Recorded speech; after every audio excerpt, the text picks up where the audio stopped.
नमस्कार, स्वागत है आपका एनबी न्यूज की खास पेशकश न्यूज नाउ में। आपके साथ मैं हूं संदीप तिवारी।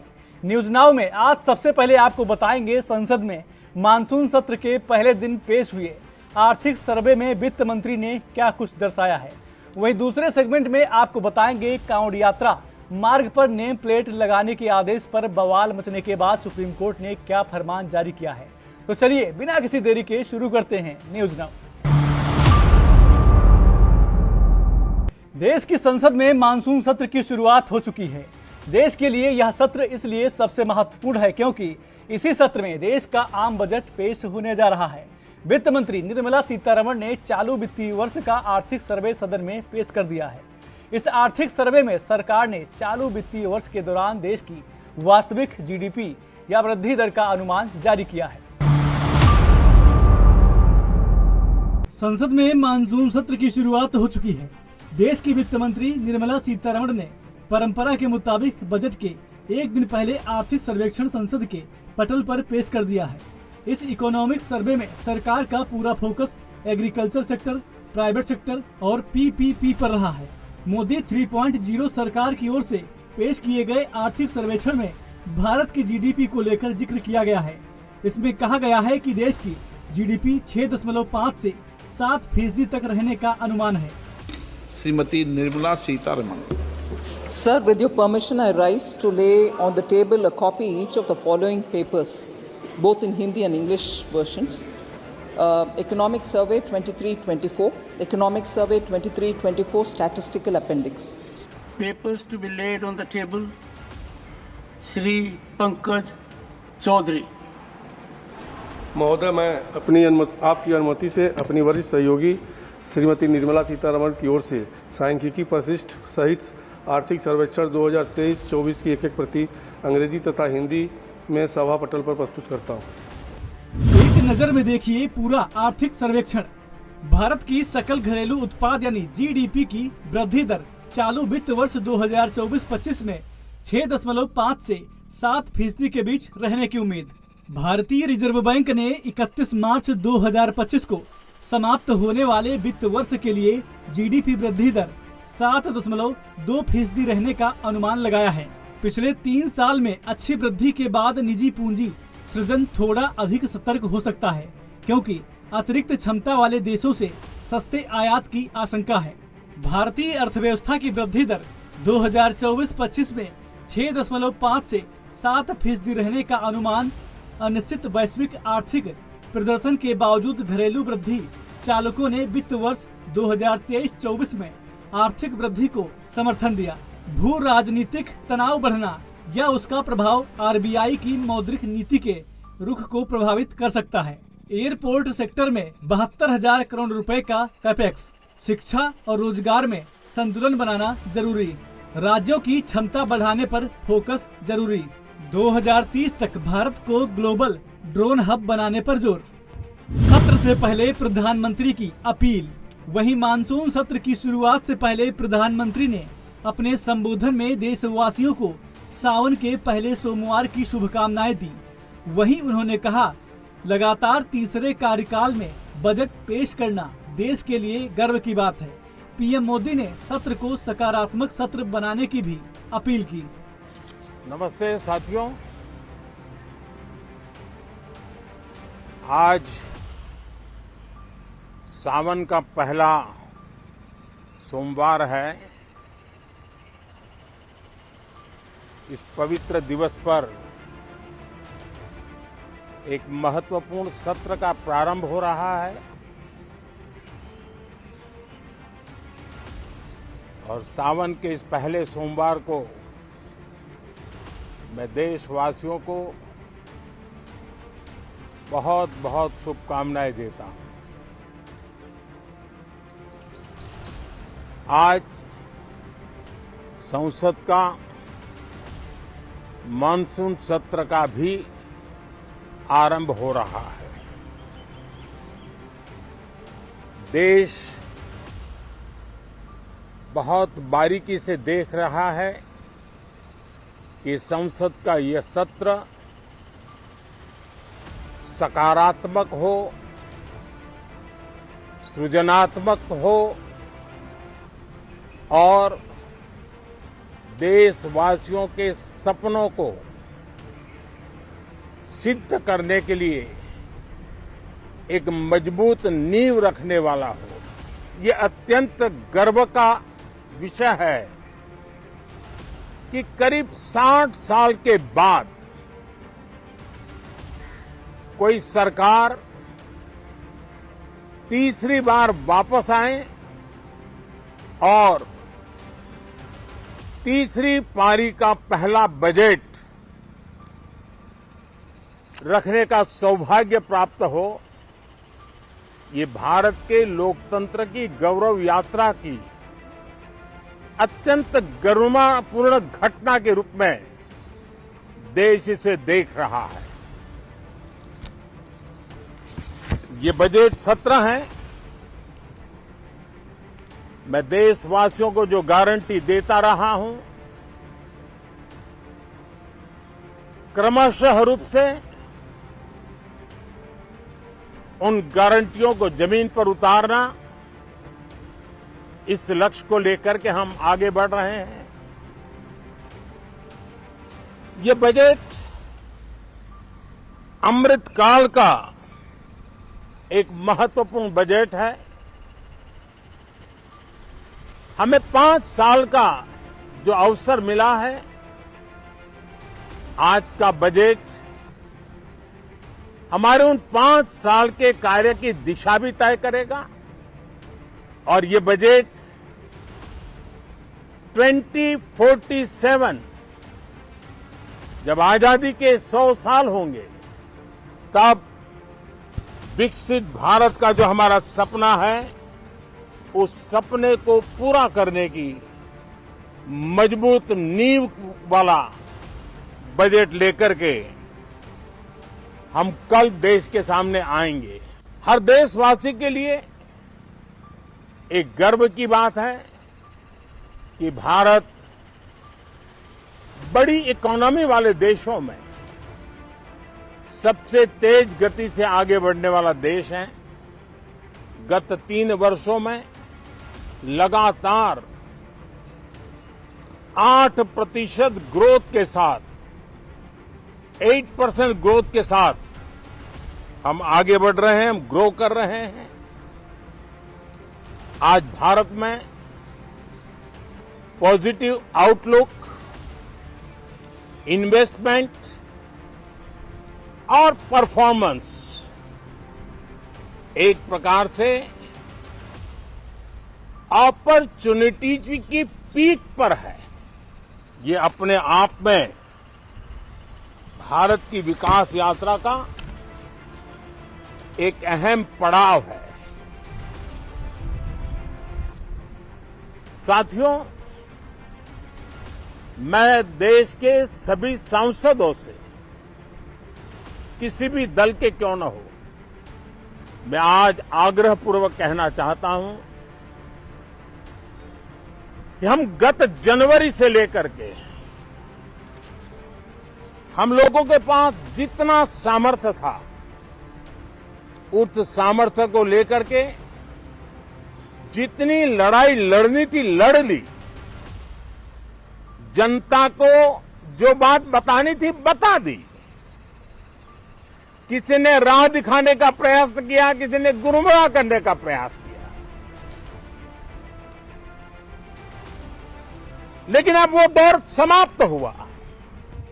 जब पेश हुआ था पहला आर्थिक सर्वे वर्ष 1950-51 में देश का पहला आर्थिक सर्वे पेश हुआ था। आपको बता दें कि पहले इसे बजट के साथ ही पेश किया जाता था, लेकिन वर्ष 1964 से बजट से एक दिन पहले आर्थिक सर्वे पेश करने की परंपरा शुरू की गई। दरअसल आर्थिक सर्वे एक तरह का रिपोर्ट कार्ड है। इसमें देश के विकास का दृष्टिकोण प्रस्तुत होता है। यह सर्वे अर्थव्यवस्था की स्थिति, संभावनाओं और नीतिगत चुनौतियों का विस्तृत विवरण देता है। आर्थिक सर्वेक्षण अर्थव्यवस्था के विभिन्न क्षेत्रों पर सांख्यिकीय जानकारी और विश्लेषण के साथ साथ रोजगार, जीडीपी वृद्धि, मुद्रास्फीति और बजट घाटे पर डेटा प्रदान करता है। Special desk NV news.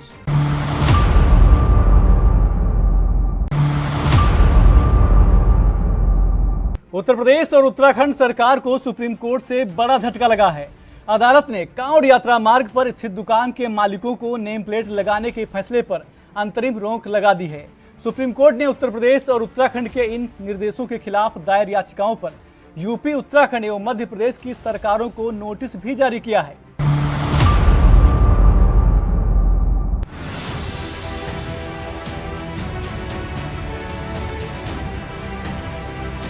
22 जुलाई से शुरू हुए श्रावण मास में कांवड़ यात्रा को लेकर सुप्रीम आदेश आ गया है। वहीं कांवड़ मार्ग के खान पान की दुकानों पर नेम प्लेट अनिवार्य करने वाली सरकारों को सुप्रीम कोर्ट से बड़ा झटका लग गया है।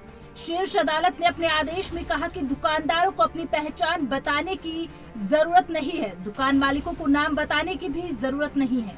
दुकानदारों को सिर्फ खाने की प्रकार बताने की जरूरत है। मतलब यह है कि दुकान पर सिर्फ लिखे होने की जरूरत है कि वहां मांसाहारी खाना मिल रहा है या शाकाहारी खाना। कोर्ट ने फैसला सुनाते हुए उत्तर प्रदेश, उत्तराखंड और मध्य प्रदेश सरकार को नोटिस भी जारी किया है। अब इस मामले पर अगली सुनवाई 26 जुलाई को होगी। सुप्रीम कोर्ट की बेंच ने जो मुजफ्फरनगर पुलिस की डायरेक्टिव थी, उस डायरेक्टिव को पढ़ा, समझा और ये पाया कि ये डायरेक्टिव जो है कॉन्स्टिट्यूशनल वैल्यूज से बियॉन्ड ट्रैवल कर रहा है। एंड कोर्ट का ये नजरिया था क्या कि किस तरह का खाना सर्व होता है, वेज या नॉन वेज, ये ज्यादा इम्पोर्टेंट है इन कंपैरिजन टू उसको कौन सर्व कर रहा है। कोर्ट ने पिटीशन का संज्ञान लेते हुए नोटिस इशू किया है और यह notice state of Uttar Pradesh, state of Uttarakhand और मध्य प्रदेश के खिलाफ इशू हुआ है। अगली इसकी सुनवाई फ्राइडे को फिक्स। सुप्रीम कोर्ट ने क्या कहा? फैक्ट यह है कि कांवड़ियों को उनकी प्राथमिकताओं, स्वच्छता के मानकों के अनुरूप शाकाहारी भोजन परोसा जाए। सक्षम प्राधिकारी शायद खाद्य सुरक्षा और मानक अधिनियम या स्ट्रीट विक्रेता अधिनियम के तहत आदेश जारी कर सकते हैं, लेकिन सक्षम प्राधिकारी में निहित शक्तियों को कानून के द्वारा समर्थित किसी औपचारिक आदेश के बिना पुलिस द्वारा छीना नहीं जा सकता। नोटिस जारी किया जाए। शुक्रवार को फिर सुनवाई होगी। याचिकाकर्ताओं को यूपी, उत्तराखंड, एमपी को नोटिस देने की अनुमति दी गई है। चर्चा के बिंदु को ध्यान में रखते हुए हम उपरोक्त निर्देशों के कार्यान्वयन पर रोक लगाने के लिए अंतरिम आदेश पारित करना उचित समझते हैं। ढाबा मालिकों, फल विक्रेताओं, फेरी वालों समेत खाद्य विक्रेताओं को परोसे जाने वाले भोजन की सूची प्रदर्शित करने की आवश्यकता हो सकती है, लेकिन मालिकों की पहचान प्रदर्शित करने के लिए बाध्य नहीं किया जाना चाहिए। विपक्ष ने बीजेपी को फिर घेरा। वही सुप्रीम कोर्ट के फैसले के बाद विपक्ष सरकार पर हमलावर है। समाजवादी पार्टी के प्रमुख अखिलेश यादव ने कहा, जिस समय मुझे जानकारी मिली थी तभी मैंने कहा था कि सुप्रीम कोर्ट स्वयं इसे संज्ञान में ले और ऐसी कार्रवाई को रोके। देखिए, ये बात तो हम लोग सब जानते थे। बहुत लोगों ने ये कही भी, हमारी पार्टी की तरफ से भी ये बात कही गई कि जो भी आदेश हुए थे उत्तर प्रदेश में वो सरासर गैर कानूनी आदेश थे और संविधान इस बात की इजाज़त नहीं देता है। और सच्चाई आप ये देखिए कि मैं स्वयं कितने ही उन कार्यक्रमों में गया हूँ जहाँ कंवरिये आते हैं और वो आके वहाँ पर सस्ताते हैं, बैठते हैं, लोगों से मिलते हैं और जहाँ पर जो लोकल लोग हैं जिसमें कि हर धर्म के लोग जिसमें हैं, वो उनकी सेवा करते हैं, उनके पाँव दबाते हैं, उनको पानी देते हैं, खाना देते हैं, उनका सोने का प्रबंध करते हैं। ये तो हम परंपरा बहुत दिनों से देखते चले आ रहे हैं और हमें तो हमेशा ये बताया गया है कि एक दूसरे के किसी भी पर्व में, चाहे वो सामाजिक पर्व हो, चाहे वो धार्मिक पर्व हो, हम एक दूसरे का हाथ बटाएं और एक दूसरे के साथ चलें। तो ये तो गंगा जमनी तहजीब का एक प्रतीक है हमारे देश के। और ऐसा किसी ने सोचा कि ऐसा नहीं होना चाहिए, मैं वो समझता हूँ वो इस देश को नहीं समझता है, अच्छी तरह से देश को नहीं समझता है, या कोई संकीर्ण दृष्टि से वो हर चीज़ को देखता है, जहाँ उसको सिर्फ गिनती इस बात की करनी है कि कितना हम भाग जनता का ले सकते हैं और कितना हम छोड़ सकते हैं। बहुत दुख का विषय है। सरकार की नाकामी बारिश से भी नहीं बचा पा रही सरकार। सरकार की ये नाकामी है कि बारिश से भी नहीं बचा पा रही, सोचिए। और मैं जिस समय मुझे जानकारी मिली थी कि इस तरह का सरकार का आचरण है, उसी समय मैंने कहा था कि सुप्रीम कोर्ट स्वयं इस बात को संज्ञान में ले और ऐसे कार्रवाई को रोके। जैसे दिया बुझने से पहले फड़फड़ाता है, जो सांप्रदायिक राजनीति खत्म हुई है, ये सांप्रदायिक राजनीति का दिया फड़फड़ा रहा है, इसलिए फैसला ले रहे हैं। इसीलिए फैसला चाहे इस बात का लिया जा रहा हो कि दुकानों में या और संस्थाओं में नाम लिखा जाए। मुझे उम्मीद है कि सुप्रीम कोर्ट जब इस बात पर चर्चा करेगा और संज्ञान में जब लिया है तो ऐसे कई कदम सरकार उठाएगी, क्योंकि जब सांप्रदायिक राजनीति खत्म होती है तो इसी तरीके से फड़फड़ाएंगे ये लोग। और उसी तरीके से आपने देखा होगा कितने दिनों लगा हुआ प्रतिबंध, उस पाबंदी को भी हटा दिया है। तो सांप्रदायिक राजनीति खत्म होने जा रही है, इसका दुख भारतीय जनता पार्टी को है। इसीलिए मैंने कहा कि जब सांप्रदायिक राजनीति खत्म होने लगती है तो आखिरी समय सांप्रदायिक राजनीति को जिंदा रखने के लिए, और ये तो बड़े सेंसिटिव चीज़ है कि अगर अधिकारी सेंसिटिव पोस्ट पर जाएगा और उसका व्यवहार आचरण किसी संस्था से या पॉलिटिकल पार्टी के माध्यम से उसका किया जाएगा, वो तो हम उत्तर प्रदेश में देख ही रहे हैं, हर दिन देख रहे हैं कि अधिकारी किस तरीके से पॉलिटिकल पार्टी का जो काम है वो कर रहे हैं। देखिए, आज मैंने भी 267 का नोटिस दिया था उस मुद्दे पर, और ये गैर संवैधानिक आदेश था। आप भारतवर्ष के अंदर जाति के नाम पे, धर्म के नाम पे भेद नहीं कर सकते। तो आप ऐसे फरमान जारी कर रहे हैं जो कभी हिटलर के ज़माने में नाजी शाही का जो शासन था वो आप हिंदुस्तान में लागू करना चाहते हैं। कहते ये कोई तालिबान नहीं है। तो आपके इस आदेश को सुप्रीम कोर्ट ने भी गैर संवैधानिक माना और इस पर रोक लगाई है। मैं समझता हूं कि ये भारत के संविधान के हक में, लोकतंत्र के हक में ये अच्छा फैसला है। इससे दुर्भावना और भेदभाव फैलाने की कोशिश थी दलितों, पिछड़ों, आदिवासियों और अल्पसंख्यकों के प्रति, क्योंकि हम जानते हैं अपनी सामाजिक व्यवस्था को। अगर कोई वाल्मीकि ढाबा लिख के बैठ जाएगा, कोई जाटो ढाबा लिख के बैठ, उसके यहाँ तो लोग खाना बंद कर देंगे। जो जिस प्रकार की राजनीति देश के अंदर चल रही है, मनुस्मृति जब पढ़ाने की बात हो रही है इस देश में, दिल्ली विश्वविद्यालय के अंदर, तो आप समझ सकते हैं कि भारत को किस ओर धकेलने की कोशिश हो रही है। इसलिए आज सदन में भी मैंने 267 का नोटिस दिया था और भी साथी सांसदों ने दिया था, और माननीय सुप्रीम कोर्ट का भी ये फैसला आ गया। तो मैं समझता हूं कि ये भारत के संविधान के हक में फैसला आया। अभी देश में कोर्ट जिंदा है। कोर्ट अगर इस तरह के फैसले लेता रहेगा तो उस पर विश्वास जमा रहेगा। सरकारें अपनी पार्टी को कैसे फायदा होगा वो उस पर काम कर रही है। इस पे अगर कोर्ट रोक लगाई है तो उसका धन्यवाद है। लिखत पढ़त ये होना चाहिए कि किस होटल में क्या बन रहा, वेज या नॉन वेज बन रहा है, उस पर होना चाहिए। वेज है, नॉन वेज है, वेज और नॉन वेज दोनों है, या ऑर्गेनिक है, ये चीज़ें होनी चाहिए। ये जो जातियों का जहर घोलना चाहती है ये गलत है। हम इसके विरोध में जवाब मांगा तीनों सरकारों से। बिल्कुल सरकारों को जवाब देना चाहिए और टाइट होना चाहिए। सुप्रीम कोर्ट को अपनी पावर दिखानी चाहिए। बीजेपी ने फैसले को स्वीकारा। वहीं सुप्रीम कोर्ट के फैसले पर बीजेपी ने भी अपनी प्रतिक्रिया देते हुए कोर्ट के फैसले का स्वागत किया है। बीजेपी का कहना है कि यह एक सामान्य प्रक्रिया है कि लोगों को अपनी पहचान बताने में कोई आपत्ति नहीं होनी चाहिए। कोर्ट का जो आदेश है वो सरमाथे है, उसका सम्मान करते हैं, परंतु जो धार्मिक प्रवृत्ति के लोग हैं, जो शाकाहारी लोग हैं, शाकाहारी को ये नहीं पता चलता कि यहाँ क्या बनता है क्या नहीं बनता। अगर उसके ऊपर कुछ चिन्ह होगा लगा हुआ, लिखा हुआ होगा, जो शाकाहारी है वो शाकाहारी में जाएगा, मांसाहारी है मांसाहारी में जाएगा। तो उसके लिए जो कोर्ट का फैसला आया है उसका सम्मान है, ठीक है। और सभी मिलकर के मैंने अपील भी कल किया था कि सभी मिलकर के यात्रा को सफल करें, क्योंकि ये ब्रजमंडल की जो यात्रा है ये आस्थाओं की यात्रा है। भगवान श्री कृष्ण की वो भूमि है और उस भूमि के ऊपर महादेव के मंदिर से लेकर के अलग अलग स्थानों के ऊपर वो ब्रजमंडल की यात्रा चलती है और सभी ने उसके अंदर मिलकर के सहयोग करना चाहिए। नहीं, देखिए, माननीय सुप्रीम कोर्ट के जजमेंट पर तो कोई आपत्ति है नहीं। जो सुप्रीम कोर्ट आदेश दे वो सर्वमान्य है, सिर माथे पर है। लेकिन एक सामान्य प्रक्रिया है कि लोगों को अपनी पहचान प्रस्तुत करने में आपत्ति नहीं होनी चाहिए। हम किसी प्रकार का पर्दा नशीन होने के लिए जब हम जाते हैं स्कूलों में तो हम कहते हैं कि हमको पहनना हमारी पहचान है। हम नौकरी करते हैं, आईएएस होते हैं तो लिखते हैं आईएएस और अपना नाम लिखते हैं, डॉक्टर होते हैं तो अपना नाम लिखते हैं।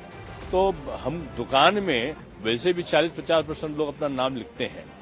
मैं समझता हूं कि लोगों को आपत्ति नहीं होनी चाहिए थी, लेकिन फिर भी जो माननीय सुप्रीम कोर्ट ने निर्णय दिया है वो सर माथे पर है और जो भी आगे कानूनी प्रक्रिया होगी उसके सरकार के उसका परीक्षण करती रहती है समय समय पर माननीय न्यायालय के आदेशों का।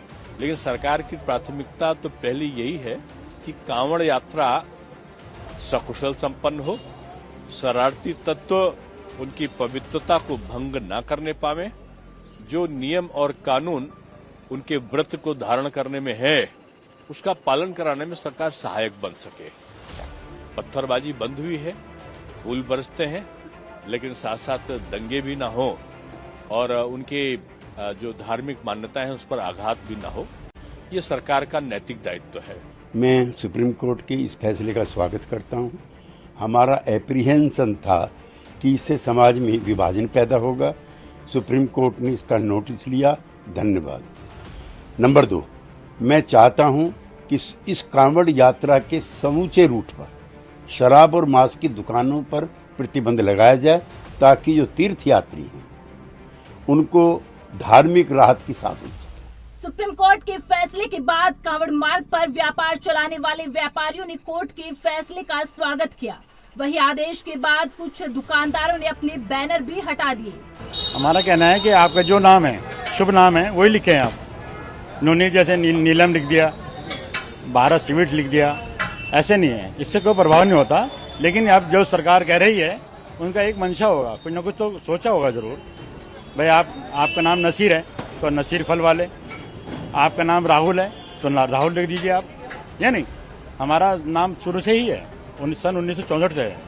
आज स्मेल स्वीट्स खालबार से हैं। और मैं समझता हूँ जैसे दूसरे विपक्ष लोग कह रहे हैं भाई नाम का मामला हो गया, हिंदू मुस्लिम हो गया, ऐसा कुछ नहीं है। जो समझदार आदमी है वो ऐसा कभी नहीं करेंगे, तो वही नाम रखें। और जैसे सरकार कह रही है भाई आप अपना नाम खोल के रखें, आपका नाम नसीर है तो नसीर रखें, यूँ नहीं कि आप नवीन रख दें। नवीन, नसीर और नवीन फर्क होता है नहीं। तो मैं चाहता हूँ से रखें आप, कोई इससे प्रभाव नहीं होगा। दूसरा आने वाला कावड़िया हो गया, कावड़ की वजह से तो हो रहा है ये। भाई आगे देखो भाई हमारा कोई यार नाम दिखाई नहीं दे रहा, हिंदुस्तान तो लिखा हुआ है या इंडियन लिखा हुआ है, ये मालूम नहीं ये कैसा है। जैसे इनकी बादल कावड़ लेकर आ रहे हैं, बाजित हो जाती है, वे सोचें इस बारे में। कावड़ लाने वाले हमें कहाँ रुकना है, तो उन्हें कोई ऐसे कंफ्यूज में ना हो कि भाई हम यहाँ हिंदू खा रहे हैं, मुसलमान खा रहे हैं, तो इससे ये प्रभाव पड़ेगा। हाँ भाई हम हिंदू कहाँ खा रहे हैं। हाँ जी, हमें बहुत खुशी हुई, दिली खुशी हुई और हम स्वागत करते हैं इस फैसले का। क्या कहना चाहेंगे, अब नाम यही रहेगा या बदलेंगे दोबारा? नहीं, दोबारा बदल देंगे जी। अब क्या नाम रखने जा रहे हैं आप? बस संगम ही रखेंगे अपना पुराना। अच्छा, इसकी कोई खास वजह? संगम नहीं, नाम कुछ नहीं, पुराना नाम है, जाना पहचाना है, सबको पता है। रिक्शा वालों से भी पूछोगे जी संगम पर जाना तो यहीं आगता रहेगा, कहीं भी पूछ लो। तो अब आपको सहूलियत हो जाएगी वापस? हाँ, बहुत सहूलियत हो जाएगी। हम इस फैसले का स्वागत करते हैं दिल से। तो कब इसको आप जो ये सलीम लिखा हुआ है कब हटाएंगे आप? कावड़ के बाद में हटा लेंगे जी। नहीं, नाम चेंज नहीं किया सर, नीलम स्वीट से ही है। अच्छा, लेकिन प्रोप्राइटर का नाम आपने बाद में लिखा होगा शायद आदेश? नहीं, ये तो 2 साल पहले लिखवा रखा है, योगी जी की हेडलाइन आई थी तो उसमें लिखवा रखा है हमने पहले ही। अच्छा, तो किस नाम से दुकान है, किस नाम से प्रोप्राइटरशिप है? फजल अहमद। अब सुप्रीम कोर्ट का एक आदेश आया है जिसमें ये कहा है कि नाम लिखना कंपलसरी नहीं है, आप इस आदेश को कैसे देखते हैं? सर हम इसका सम्मान करते हैं, जैसे कहेंगे वैसा कर देंगे। क्या अब आप ये जो नया प्रोपराइटर वाला बैनर लगाया हुआ था, क्या इसे हटाएंगे या रखेंगे? हटा देंगे सर जब उनका आदेश आया है। जब ये पुलिस ने आपको आकर कहा कि नाम लिखना जरूरी है, तब आपके मन में क्या ख्याल आया था? क्या आपको लगा ये सही है या नहीं, हमने तो इसे भी प्रशासन का ऑर्डर समझते हुए लगा दिया था, ये है। लेकिन इस पर आपकी सोच क्या थी कि लगाना चाहिए या नहीं लगाना चाहिए? नहीं, जब ऑर्डर है वो तो कानून है, उसे करना पड़ेगा सर। दरअसल कांवड़ यात्रा के लिए कई राज्यों में व्यापक इंतजाम किए गए हैं। यह यात्रा हिंदू कैलेंडर के सावन महीने की शुरुआत के साथ शुरू होती है। इस दौरान लाखों शिव भक्त उत्तराखंड के हरिद्वार और झारखंड के देवघर से गंगा का पवित्र जल अपने घरों तक ले जाते हैं और रास्ते में शिव मंदिरों में चढ़ाते हैं। आपको बता दें कि 18 जुलाई को मुजफ्फरनगर के एसएसपी ने निर्देश जारी करते हुए कहा था कि कांवड़ मार्ग के साथ सभी भोजनालयों को मालिकों के नाम प्रदर्शित करने की आवश्यकता है। इस निर्देश को 19 जुलाई से पूरे राज्य में लागू कर दिया गया। वहीं उत्तर प्रदेश के साथ ही उत्तराखंड के सभी जिलों में भी इस निर्देश का सख्ती से पालन किया जा रहा था, लेकिन कोर्ट के फैसले के बाद अब सरकार का आदेश पलट गया है। न्यूज नाउ में मेरे साथ बस इतना ही। आप देखते रहिए एएनबी न्यूज। नमस्कार।